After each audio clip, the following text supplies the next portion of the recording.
Enoch the prophet is mentioned on several versicles of the Bible. These are just a brief example of them. Genesis 5:21. And Enoch lived 65 years, and begat Methuselah. Genesis 5:22. And Enoch walked with God after he begat Methuselah 300 years, and begat sons and daughters. Genesis 5:23. And all the days of Enoch were 365 years. Genesis 5:24. And Enoch walked with God, and he was not, for God took him. Hebrews 11:5. By faith Enoch was translated, that he should not see death, and was not found, because God had translated him. For before his translation he had this testimony, that he pleased God. Jude 1:14. And Enoch also, the seventh from Adam, prophesied of these, saying, Behold, the Lord cometh with 10,000s of his saints.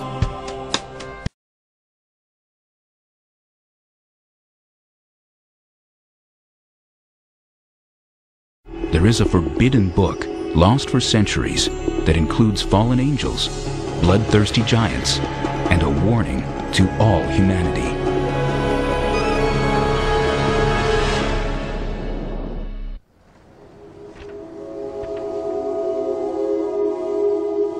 It is an ancient writing filled with divine secrets, dreams, and visions.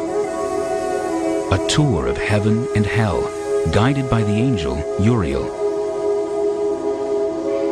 The Book of Enoch is named for the man who the Holy Bible says walked with God. Enoch walked with God after the birth of Methuselah 300 years, and had other sons and daughters. Thus all the days of Enoch were 365 years. Enoch walked with God, then he was no more, because God took him.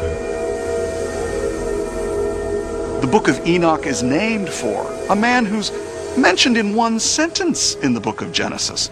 We only know one sentence worth of information about him. And yet, somebody stopped, paused on that name, and thought, Enoch. If he was taken up into heaven, what might he have seen? It is a daunting manuscript. 5 volumes containing 108 chapters. For many ancient Christians, the Book of Enoch was essential. Yet it was banned from the Christian Bible. We don't know why this literature was ultimately excluded from the canon.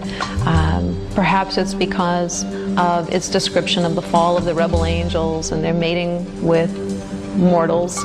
Perhaps its understanding of the end of time fell out of favor with Jews and Christians. The Book of Enoch begins with a warning to all humanity that a divine judgment has been rendered and a sentence will be imposed. God tells Enoch that all life on earth will be destroyed in a violent flood. And, as with the story in Genesis, God blames this evil on the sons of God, angels who lusted after the daughters of men. These angels are sometimes referred to as watchers. They keep constant watch, and they decide one day, about 200 of them, that they're going to descend to the earth. They would like to very much make contact with these mortal women. The Book of Enoch may have been an attempt to expand on the mysterious giants, the sons of God, and the daughters of the earth, spoken of in Genesis. Anytime you read the book of Genesis, there are all kinds of unanswered questions. Suddenly, there is this quick few verses at the beginning of the flood story about giants in the land that come from the sons of God mixing with the daughters of the earth. And you stop and think, wait a minute, what's this all about? It's like it went by too fast. And you want to grab it and say, wait a minute, what was this? Who lust after earthly women. And they began to go into them, and to defile themselves with them, and they taught them charms and enchantments. And they became pregnant, and they bare great giants whose height was 3,000 ells. And when men could no longer sustain them, the giants turned against them and devoured mankind.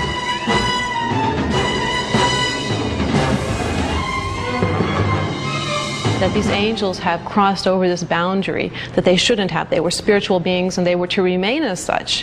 When they decided to descend upon earth, this unleashed upon the earth all sorts of problems. Not only these giants who are bloodthirsty and violent, but also these angels went on to teach humankind a variety of forbidden crafts. They also taught human beings how to make weapons of war. There's a lot of bloodshed caused by these bad angels.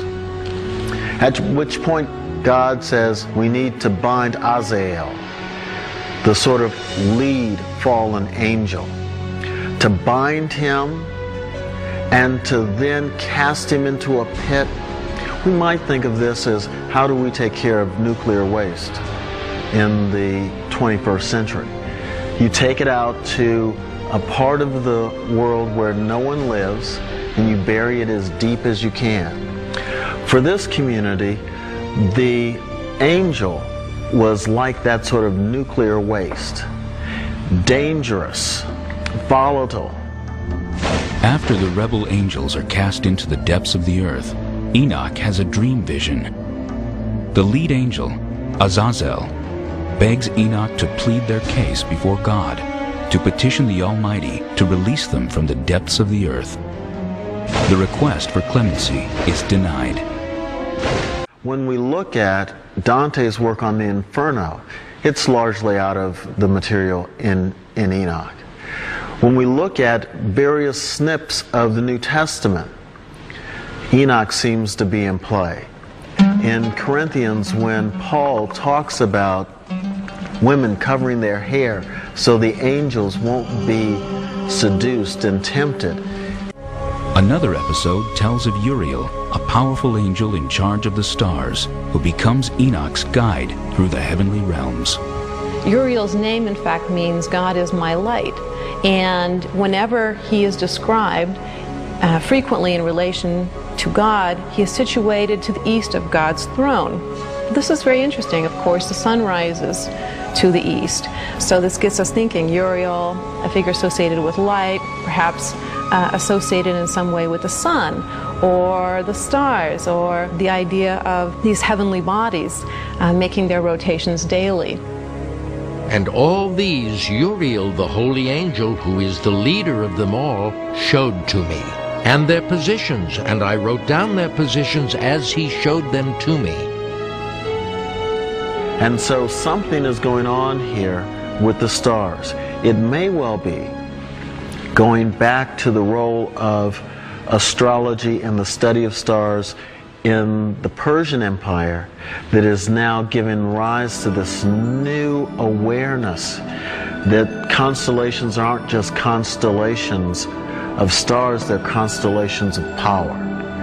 And through this tour of heaven, Enoch gets the information, and he knows where the powers are, and to know where the powers are means that you have access to the power. With its lush descriptions of heavenly powers and the horrors that await evildoers, even angels, Enoch was one of the most popular books among the early